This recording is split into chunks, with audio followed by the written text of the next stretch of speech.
everybody, welcome back to Head Over Heels. We're still in season 3. I didn't want to refresh the season just yet because I feel like there's still so much that we want to do, and if we were to refresh it, I want to make sure it's good. So yes, we're still at season 3, but it is the year 2023. So crazy, guys. I started this podcast in 2020. Oh my God, yeah, 2020, just during the pandemic, just before the pandemic, really. That was our season 1. We think we had about 8 episodes, and then we moved on to season 2. But in between, we had a long pause because the pandemic got in the way. So I felt like this podcast actually lived through the entire pandemic. And if you're still here, thank you. Thank you very, very much. I feel like we have grown so much together. Bella was just telling me that, I'm back to the season 1 haircut, but it's version 3.5 Maggie. You know what I mean? Like, it's not the same version of Maggie.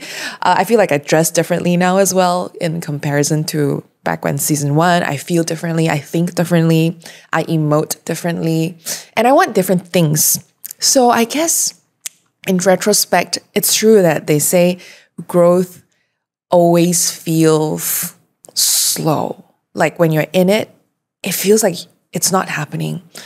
But it takes that one reflection or like that one look back to see how far you have actually come. So yeah, okay. I would like to do a very quick introduction about myself again, because I feel like in the past 3 years, we've got a lot of new listeners, new friends who have just joined the HOH fam. I know HOH, the abbreviation sounds like ho, like, but so sometimes I don't know if I want to say ho or HOH, but I guess we're all hoes deep down somewhere, like whatever, doesn't matter. And I feel like the podcast started off very pure and innocent, but now we're not so much that. Like we're like a little jaded with lots of trauma that we've learned along the way. So yeah, I think I'm comfortable saying ho. Welcome to the ho fam. Okay. Yeah, I feel like 2022 was a very odd year. I actually am not a podcaster to begin with. I think my first foray into the industry was as a radio announcer. I was 19 years old and I got into a pageant, and then I didn't win the pageant, but I got into the top few. And then I decided, hey, I really like talking to the camera. But then I was told, you don't speak very well. You can't pronounce words properly. You don't enunciate words properly. How about you try radio? So I was sent to audition at radio stations, got into 2 of them, but I ended up in one of them, obviously, which was Fly FM. So I was there for about 7 years, and I was in the radio industry for 7-8 years before I actually started this podcast, which is why doing this podcast kind of felt like home to me, because when I was in radio, it felt like there were a lot of restrictions about the things I want to say or I can say or want to say. So coming out here doing this myself feels really fulfilling. But without the years in radio, I wouldn't have had the confidence that I have and had to start this as well. So yeah, going back to growth, you just never know where things will take you, right? Like I never imagined myself being a radio announcer. I thought about it, but I never knew it could actually happen, come to fruition. And then when it did, I realized, okay, this is a skill I could take on. Because funny story, guys, I wanted to be an actress. That was like my childhood dream, I want to act next to Aaron Kwok. Not knowing at the time I was really young, like a small kid. Not knowing by the time I'm his age, he will be like grandfather or something, right? Okay, like he's not that old, sorry, if you're a fan. I mean, I'm a fan. I still dream about him once in a while. Sammy Cheng and him. Zheng Shaomen and Guok Fu Sing, So I think growing up, I never knew about the professions that exist today. For instance, radio announcer, never knew it was a thing. I only knew about actor. Also because back in the day, my auntie was an actress. So I do kind of follow her to set and watch her do things. But in retrospect, I kind of had to think back the other day. I think, right, radio has always been my path. As in like, audio medium, being a host or whatever. Because my aunt, she was, the DJ back in the days, the shopping mall, where they will announce shit like your car is parked, you're blocking somebody, or if you have purchased 50 ringgit and above, make sure you go to the counter and get stuff. Like, I actually grew up behind a counter next to my aunt doing that. It was a mall in small town Ipoh, the store. I don't know if the mall still exists, but like I somewhat grew up there because I think my tayi had a stint there.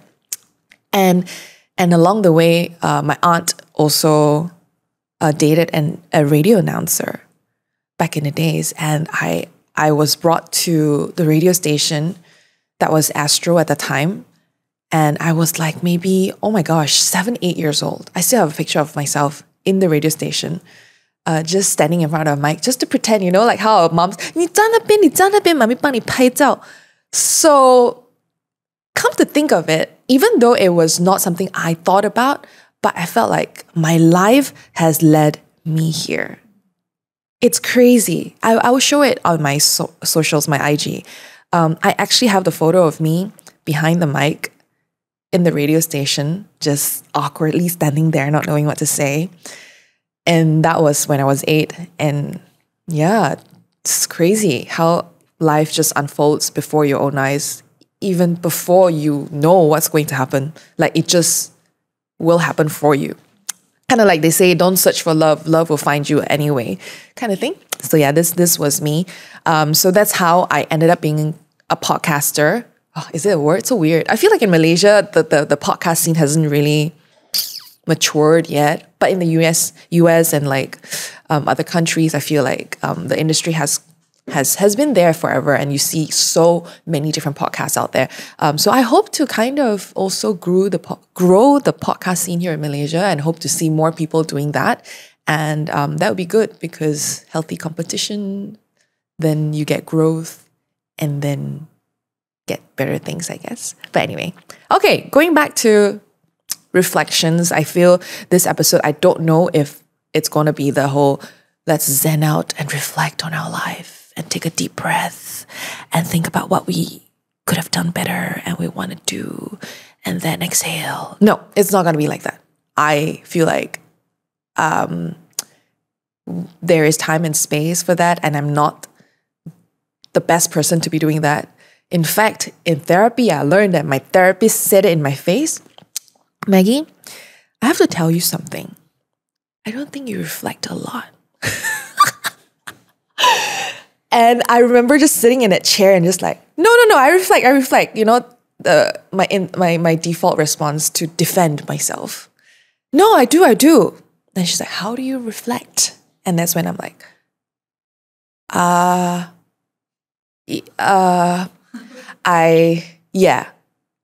don't really reflect.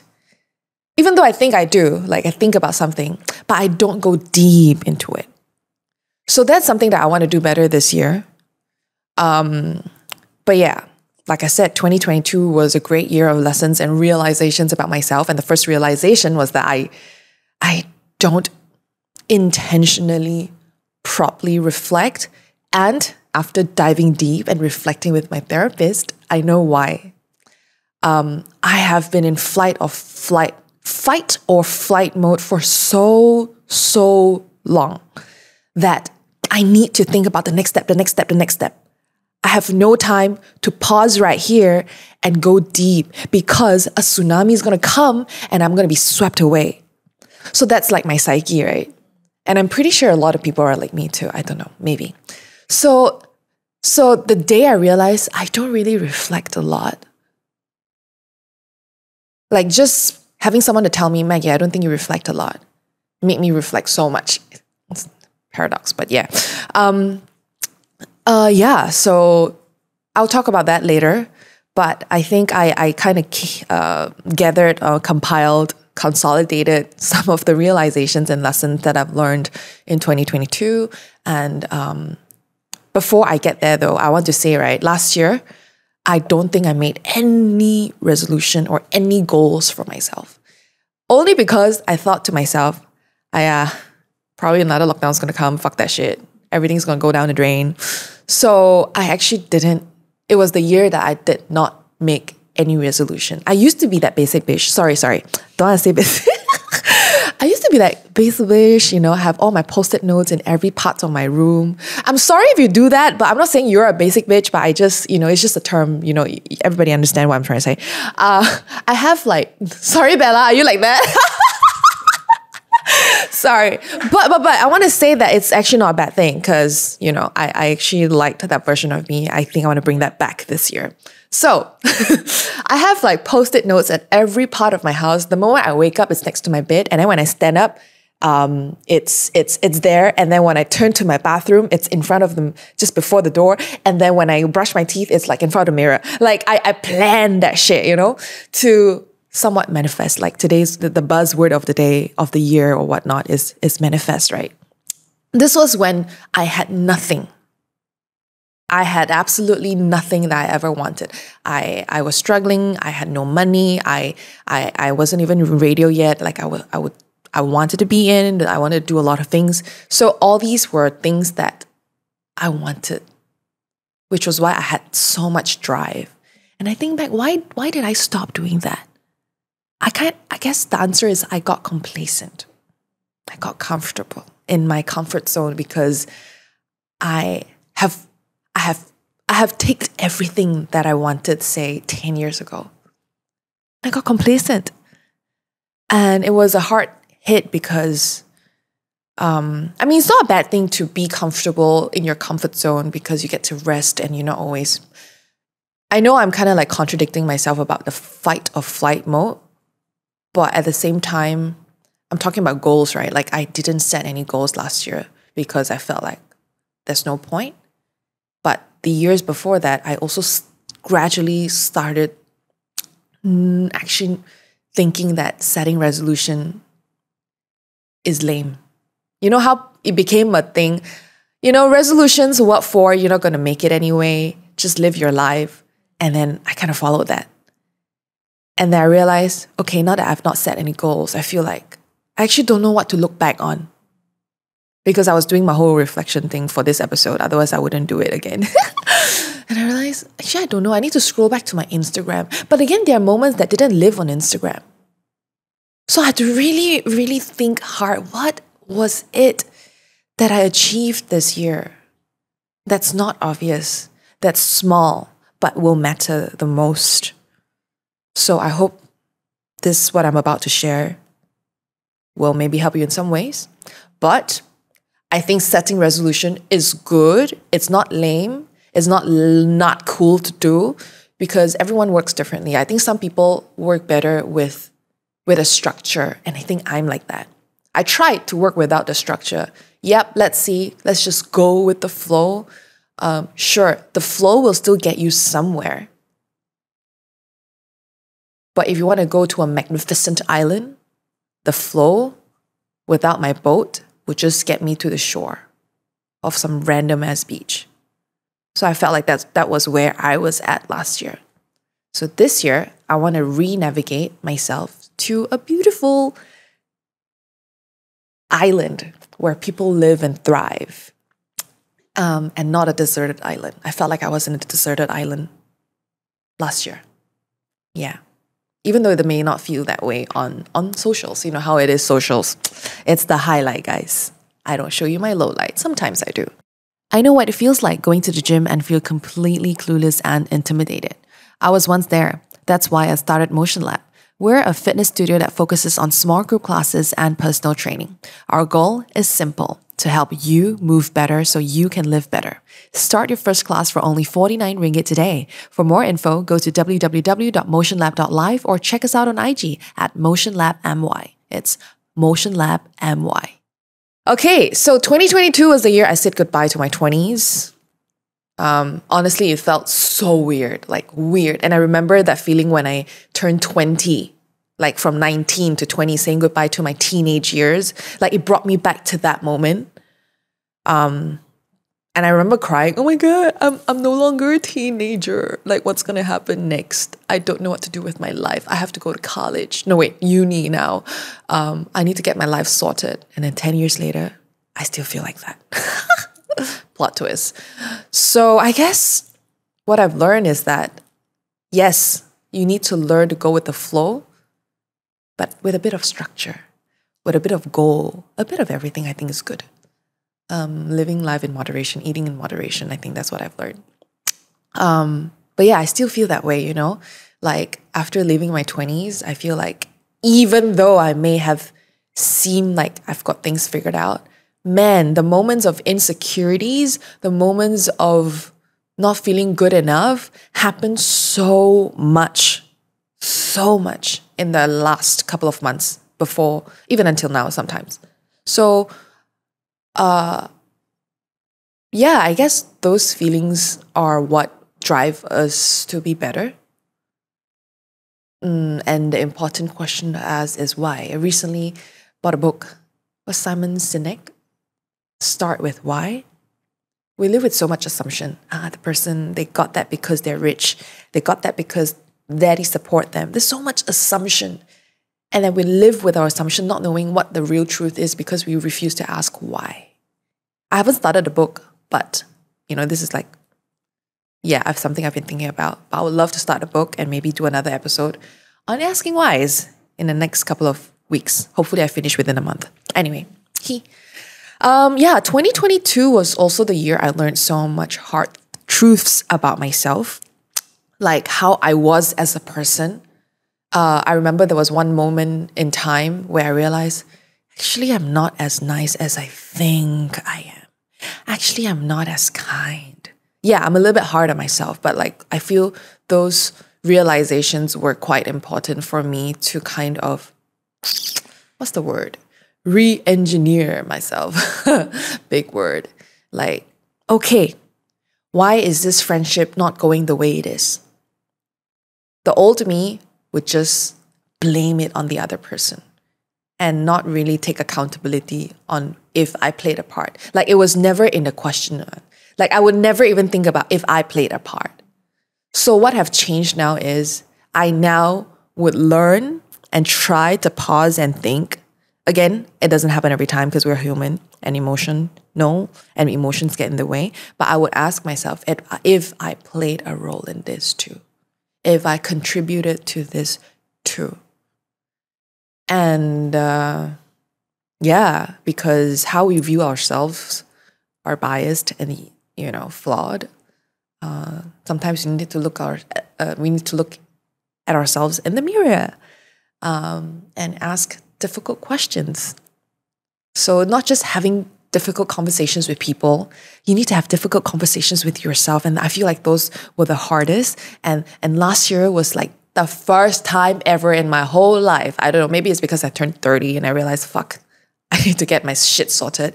That was really, truly when I started asking difficult questions about myself and to myself, like just self-talk. So there were a lot of that. Again, because I had no goal, no nothing, all these things just came to me. I'm glad it turned out the way it did, But yeah, also 2022 last year was the year I learned hard, difficult lessons about my business. Like learning to manage a team is not easy. Shout out to all the lady bosses, big bosses out there, big or small, doesn't matter. You could be managing just 2 people in your company, in your team. It is not easy because you're not just managing a team. You're managing people's skills, timeline, emotion, everything. Yeah, it's difficult. I had to let some people go, people that were not fit for the team. And having those conversations as a chronic people pleaser is difficult. Like I was so afraid of offending them. I was so afraid of hurting them. Even though, of course, I need to put up a front because I am the leader. I need to appear confident. I try my best to still inject a little bit of humanness in my conversation with them. I don't think I can ever be the, yep, you're not good enough, goodbye, thank you. It's just not me, I realize that. So, things that I learned how to be a leader, I have to be nice, but not too much of a pushover. I gotta be stern, but not too much.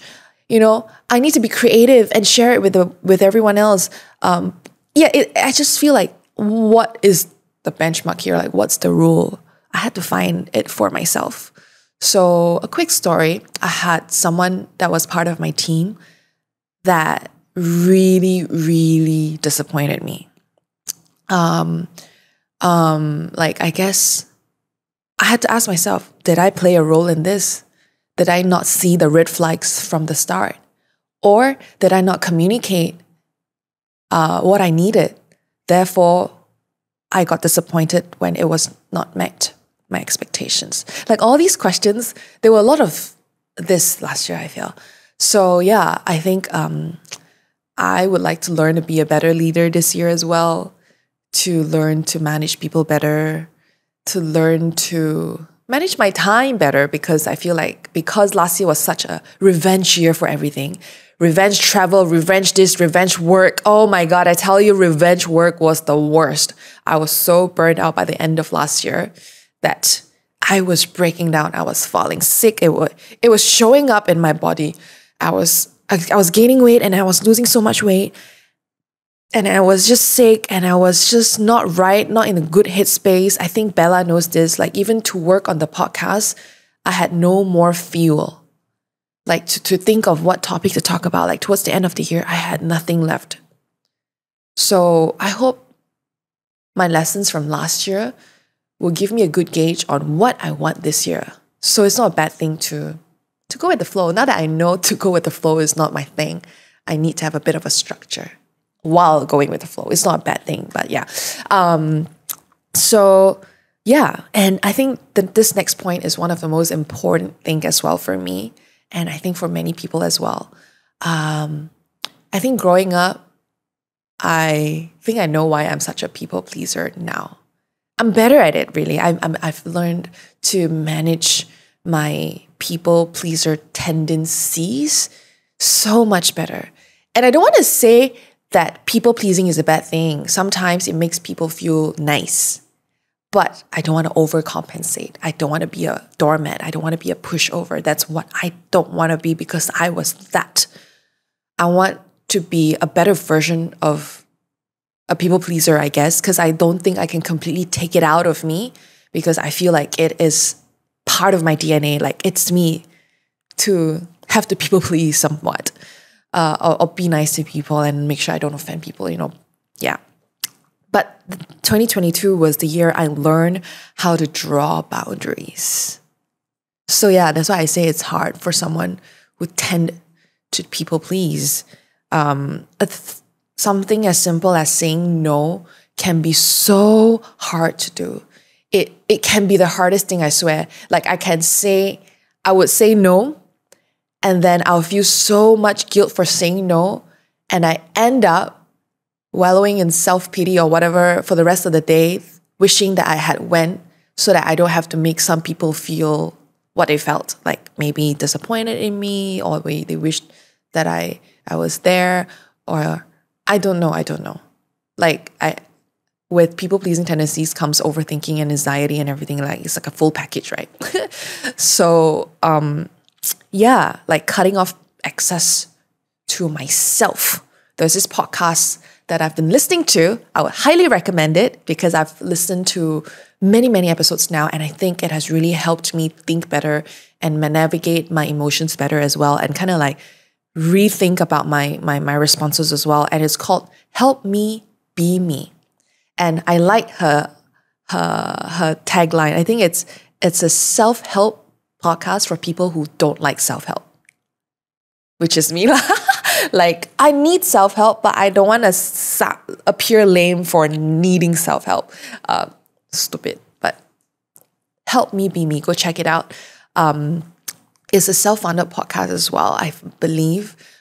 She speaks with such soothing voice, and it has helped me so much. And one of the things that she mentioned a lot in her episodes are drawing boundaries, except unless you are in danger. Drawing boundary is not just about saying no, you run. Okay? But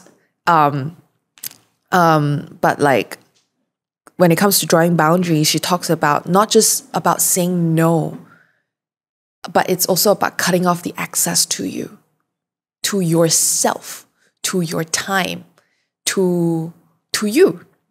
I think a simple example is there is someone in my life who's very close to me. Okay, I wouldn't say very close, but biologically close. Family lah, yeah, okay, you know how it is lah, guys. Hey, yo. So this person would always say mean things to me with not a bad intention. I know they come from I care for you, therefore you need to know this kind of place, but it hurts me so much. It's crazy, like it hurts me. Like the things they say would be like, would make me go, what the hell? Why would you say that? But because they're family, we are blood related, I don't know how to say, please stop saying that. So for years and years and years, I kind of allowed it to happen. I allowed it to happen. I never drew my boundary. But when I finally did, oh, did it trigger the shit out of the person. Oh my God. But I was so proud of myself. Like it was so hard for me to say, can you stop saying this to me? It hurts me. As simple as that. I couldn't say it for years. Growing up, I could not say it. So when I finally could, it felt bad. Like I felt so much guilt, but I felt empowered. Like I found my voice again. Like I don't feel worthless anymore because I lived with those words that they say to me without defending it, without like allowing it to get to me. Really, I allowed it. I guess in some ways it's my own fault for not drawing my boundaries, but now that I've learned to draw my boundaries, I feel respected. I feel like I respect myself enough to want to say no, to want to draw a line in the sand. I feel like there's so much to boundaries that I really want to talk about that I don't think I have the knowledge or the capacity to do so. So I would love to bring psychologists on, a therapist. If you are someone who is in the field, please reach out to us. Or if you know someone, please let us know. Drop their profiles in our DMs and we will reach out to them.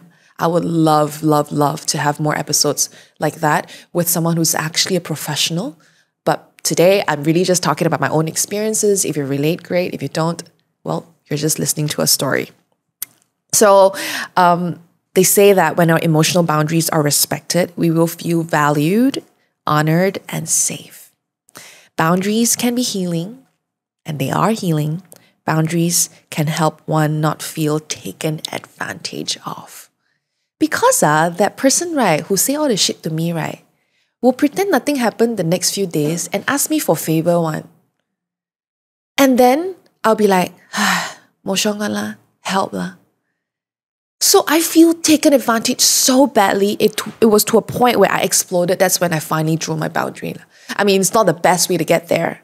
If you can get to knowing how to draw a boundary without exploding and imploding, that would be great. Don't be like me. While maintaining boundaries can be difficult, it's so difficult. It really increases self-compassion, self-esteem by allowing people to prioritize their own voice and needs. So I don't know who needs this. If you're in your life right now where you feel like people are just constantly stepping all over you, or people you feel taken advantage of, the only person who can stop that is you. Unfortunately, and fortunately, because the power is in you. You need to take that power back to say no. And not just no, actually. You have to have a bit of a follow-up and say why you're... And make sure the no is heard. Because a lot of people don't take our no's seriously because we have never really said no. So the one time we say no, they'll be like, yeah, they'll come back one lah, don't worry lah, should be fine. So make sure your no is a strong, hard no. It's a no that will be seen. It's a no that will be heard. It's a no that is communicated through. Disclaimer, I'm still learning to do that. And the next thing that I realized in the year 2022 was that I realized I think I made it. Not in a sense where, oh my gosh, I'm a billionaire. I have no worries in life. I've made it in life. But I've made all of my 20-year-old dreams come true. And it feels crazy. I don't know how to feel. I don't even know how to talk about that because I don't think I've properly processed that just yet. Like, I've ticked all the boxes that I wanted so badly 10 years ago. And it took me 10 years to get here. So that's what I meant by I made it in a personal way. I think the most obvious thing was the home. In fact, I shared a story with you guys on my IG Reels, and that post went viral, you guys. I don't know why. It's so personal, but I get so many messages from strangers saying that they can't wait for them to get their home. And I'm so happy. I'm so happy that you're getting there. You have that goal. And I know exactly how that feels like. And I'm rooting for you, friend, if you're on your way there, because you will get there. But yeah, what I was trying to say is realizing that I can finally afford to purchase a home of my own was a weird feeling. Like, it was not exciting first. It was not like proud first. It was weird. Like, what the hell? I can do this? How? Like, I was just questioning myself. I was elated, but I was in disbelief at the same time. I was excited, but I was pulled back with so much fear. Like, you guys have no idea. The hour before I had to put down the first offer, like make it a real deal already, because after that I have to pay money, right? Like, it's for real. I can't take it back or I'll lose my 20,000 or whatever. The hour before I had to put down my first offer was so scary. Joseph had to sit me down and repeat his point for 50,000 times, I think. He had to sit me down. I had to ask the agent, can you give me a moment? I need a moment to talk to my partner. Like, Joseph was there to support me through this decision. He sat me down. He laid out all the cards on the table. Like, what's going to happen if I don't buy? What will happen if I buy? Okay, what will happen if I choose to buy later? What will happen if I choose to buy now? Like, all of the options were there. Like, I needed so much reassurance because I could not believe, like, my body just cannot process. I cannot, my car can't take the next, my tire don't want to move. And Joseph was trying so hard to push me not to buy, to make a decision for myself. Like, I was just stuck. And like, the thoughts that were in my head, let me share it with you right now, is what if I go bankrupt? What if I can't pay the mortgage? What if I die? What happens to the house? What if something bad happens? Yeah, it was the worst. I thought about the worst when it's such a beautiful thing I'm about to do. So then I read Brené Brown's book, Daring Greatly. She talks about something very similar. She talks about foreboding joy. Okay, I'm going to say this again. Foreboding joy. It's a new word to me. Joy is not a new word, but foreboding. Foreboding. It's one word. Foreboding joy. It's a feeling that something bad will happen. It's a fearful apprehension. That was me the entire time. Which, given it's fair, guys, you're about to make a big decision. This kind of feeling, this kind of insecurity actually is our body safeguarding us. It's fair, right? But what I'm trying to say is the ratio was very imbalanced. My ratio of foreboding joy was like at 3,000%, and my percentage of joy and excitement was at like 0.5. It shouldn't be like that, I feel. It should be quite balanced. Like, sure, I'm excited. I'm a bit worried, but I think I'll be okay. It was so imbalanced that I could not make a decision. So that's what I'm trying to say, right? And then the book also says, joy comes to us in moments, ordinary moments. We risk missing out on joy when we get too busy chasing down the extraordinary. Like, heck, even an extraordinary joy also I cannot enjoy. So that was a slap in the face to me, like, wow, y'all, Maggie, you got to go back to therapy. You got lots of work to do, okay? But my therapist actually is on maternity leave for like 2-3 months. That's why maybe I'm such a wreck. I miss her. I need her. But at the same time, I'm proud of myself because I could hold myself. I didn't have moments where I felt like, fuck, I feel like dying right now. I need my therapist right now. I used to have a lot of that. I didn't have a lot of emergency calls where I need her right now, like make an emergency appointment. I felt like in this few months of her being away, I can't wait to tell her when she's back though, I was able to manage my emotions by myself. I think that's growth right there. But anyway, coming back to the story. Yeah, I think when I read the part of the book, it made me realize that I'm only going to have this moment of buying my first home once in my life. Because the next house I'm going to buy is going to be my second home, not the first, you know what I mean? So I'm going to have to enjoy this moment and go with the flow. And of course, strategize, but I have to learn to enjoy the moment. And my first instinct also wasn't to say I'm so proud of myself. In fact, guys, I cringe. I cringe when I say I'm proud of myself. I don't know why. I feel like I shouldn't say that to myself. But why do I even think that way? If I can say so easily that I'm so proud of people, but why is it so hard for me to say that I'm proud of myself? Why does it make me cringe?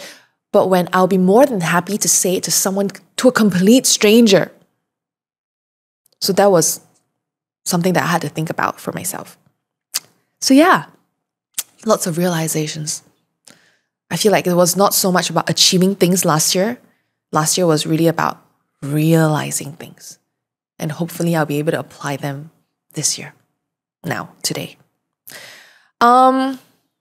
Yeah, actually the last point was the people-pleasing tendency, which I talked about. I'm so much better at it now. I no longer... I still let the guilt eat me up a little, but I'm able to catch myself. That's the difference. Like for instance, say New Year's Eve, my friends were having a get-together and I haven't actually seen them for a while. I would love to see them, but at the same time, I really wanted some time to myself just before the year ends, like that final day. So I actually said no, and then I did feel so much guilt for not being there for them. Then, I check IG stories, see what they're doing now, because I'm not there. And I realized, Maggie, you said no already. It's okay. It's okay. Like I had to talk to myself like that, It's okay. Look around you. So I look around. I was in my new sofa, which I love. And I'm watching this anime with Joseph at the time. And like I could hear fireworks playing outside. It's okay. Where I'm at right now, it's great too. It's okay. Like I had to say a lot of that to myself. And be okay with my no. So now that I've learned to say no, my next step is to learn to be okay and stand firm with my no's. So that's something that I would love to learn better at doing this year. I keep saying next year, sorry. Next year is 2024. Yeah, so I don't know if there were any highs and lows. I feel like it was filled with highs and lows. I don't know if I can pinpoint just one. Highs, obviously, building my first home, and then lows were really lots of mental breakdowns, and I say a lot of them. Yeah. And generational trauma was also something that I had to confront. I had a lot of realizations about my childhood, and how it has shaped me into the person that I am today. But I'm still processing it. I don't think I will be talking about it today, but it is something that I would like to touch on because, yeah,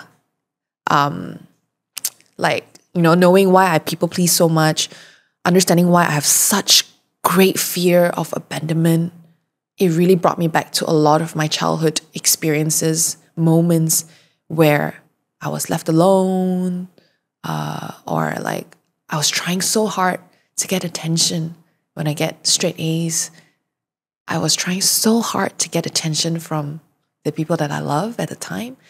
But as a child at the time, I didn't get the acknowledgement, affirmation, or just the attention that I wanted. So maybe that's why. And then after I got straight A's, because I didn't get the attention, I go and mix with the wrong people, and then goodbye, straight A student, I was no longer one. So that is something that I do want to talk about, but I don't think this episode is it for that, because I do need some time to process it and maybe get a therapist on board and maybe do a live therapy session. Oh my God, that would be so cool, right? Like you go to therapy with me. So yes, I'm serious about therapies because I feel like I can get a lot of guests, a lot of my friends to have great stories to tell. But I want to get somebody who's in the actual medical professional field to come on the show to maybe dissect a lot of the topics that I would love to talk about. Generational trauma will be a topic that we will touch on this year. I've gotten a lot of requests for that. And I hear you guys. It's not that I don't want to talk about it. I want to make sure when I do talk about it, that episode will bring light to so many of you. Yeah? And stay tuned. Okay, last one. Okay, no, as in like moving on to close the episode is I feel like this year is not going to be new year, new me mindset. I want to go with a new year, better me mindset. Because I feel like I'm still working on the goals or like the things that I've worked in the past few years, and I just want to make them better this year. For instance, like my Motion Lab, want to build Motion Lab better, my own content creation stuff, me being a host, this podcast especially. We just had a meeting for our 2023 plans. We are so excited to share with you. I do have a couple of goals, but right now I just want to do better at what I'm already doing and kind of pick up new skills, like learning Mandarin. I'm starting my 华语补习 this year. 我希望今年我可以主持这个播客 in Mandarin. Wow, that was bad. Never mind, we'll look back, okay, guys? Reflection, okay? 我已经跟我的华语老师说，我很想学华语，学怎么样讲比较准的华语，因为我的华语现在是好像按摩讲华语是不好听的。So 我不要这样啦，因为我是华人嘛，对吗？所以 this year 是 New Year, better me, better Chinese, yeah? Okay, and this next thing is something I would love to implement this year. That is to plan better. Because if you fail to plan, you plan to fail. Goodness gracious, how true that is, I tell you. Because this quote, whatever it is, I don't know where I heard it from, I got it from the first time. It's been stuck in my head for so freaking long. Like for months and months. And I feel like it's telling me something. My body is telling me something. Maggie, you've got all the skills, but you have no plan on how you want to execute them. So this year is all about really planning properly and finding ways, action steps to execute them. So why I say if you fail to plan, you plan to fail is because I used to make very vague resolutions, like very vague goals, like I want to lose weight, but I don't have the action steps. I don't have the plan for it, right? Like, how are you planning to lose weight? Are you going to start first with your nutrition? Are you going to start with scheduling your workouts in? Or are you going to start with a personal training session or finding the gym that's going to be close to you so that you will make time to go so you don't have to end up stuck in the jam or traffic? Because I know sometimes your favorite fitness studio could be an hour drive away. So plan. You got to plan. I never planned. That's why I always fail. And I always never follow up with my resolution. And I'll just bring forward the resolution years after years after years after years. And one of those resolutions is waking up early. I used to have this resolution that was brought forward for at least 5 years to wake up early. Because I saw this book, like Robin Sharma, the 5 a.m. book club or 5 a.m. club or whatever, that they say, you know, all the successful people in the world, the greatest billionaire in the world will wake up at 5 a.m. because that's the golden hour of whatever. Yeah, no, sorry. I think that is the one thing I'm going to officially discard from my list in my head. You know why? Because even though I plan for it, the plan cannot work. Cannot. I can't wake up like 5 a.m. in the morning because I sleep at 3.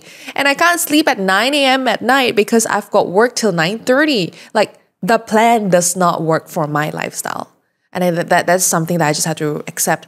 Yo, my lifestyle is different. I just need to make it work for how I plan to live, right?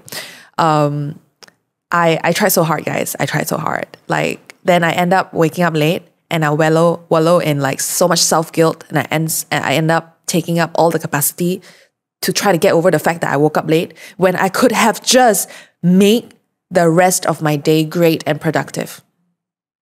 I'm sure some of you are like that. I'm like that. So there's absolutely nothing wrong with not being a morning person. Find what works for you. In fact, for me, I feel like that nighttime is the golden hour for me, although the sun is not there. But yeah, find what works for you. So yes, plan for it. And if it doesn't work for you, it's time to say goodbye to it. Okay? And I know entering the new year always feels empowering to momentarily make new changes. And if you think about it, some of these changes we want for ourselves are always linked to the emotions of feeling like we're not good enough. We're not the best versions of ourselves. For instance, my 5 a.m. book, right? Until now, Joseph and my friends still make fun of it. It's like a running joke now. Maggie never reads the 5 a.m. book club, whatever. I forgot the title. You know which book I'm talking about, the one with the orange cover. Sorry, Robin Sharma. I love the other book, but not this one. But yeah, like, because I felt like I'm so unworthy, I'm not going to be successful because I don't wake up early in the morning. So I started making that resolution with hopes that by waking up early, I will be successful. Like, honey, I was so young and naive that it doesn't work that way. You need to plan. You need to put in action steps to get to your goal. And you need to be very specific with your goal. So I'm going to put it out there. This year, whether or not I achieve, I want to put it out there. I hope to reach 100K followers by the end of this year. I know it sounds so fucking shallow, but it's just something that I want. And I'm going to put it out there.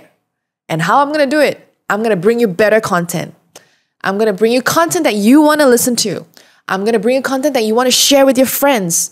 I'm going to bring you content that keep you company, make you smile, or make you cry with me. So yeah. That's what I'm going to do. Amen.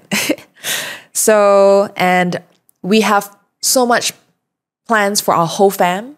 Okay, guys, we are planning some offline events finally. Shout out to Bella who came up with an amazing deck.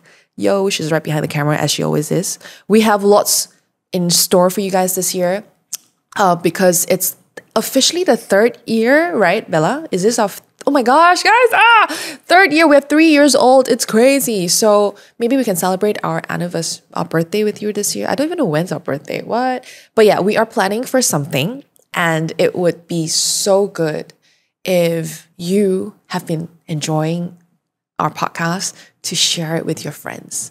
If there's any episode that you like, every share, every like, every rating on the podcast platforms, Spotify and Apple Podcasts, really makes a difference for us to grow together, because the podcast cannot grow if nobody listens to it.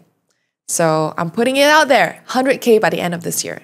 Yes, I don't know if that's going to happen, but let's make that happen. So yes, this year our goal is to meet our whole fam. I need a better word for it, guys. You can please suggest. I don't know, whole fam sounds a bit our community, okay? And I would love to meet you guys. We're going to run workshops. We're going to run fun events, hopefully. So yeah, if you are a brand, if you run a brand and you're keen to collaborate with us, please reach out to us, drop us a DM, and we will love to chat. And with that, I end today's episode. I hope that was not really fun. I feel like there was a lot of reflections going on this episode. And I just want to say thank you so much for listening to each and every episode of the podcast. And thank you so much for actually sharing it with your friends and sharing with me how you feel after listening to the podcast. I feel like all these feedback, I take them very, very seriously. Yeah, with that, I end this episode with, don't forget to fall head over heels with yourself first and always. And I'll see you in the next episode. Happy New Year, guys. Bye.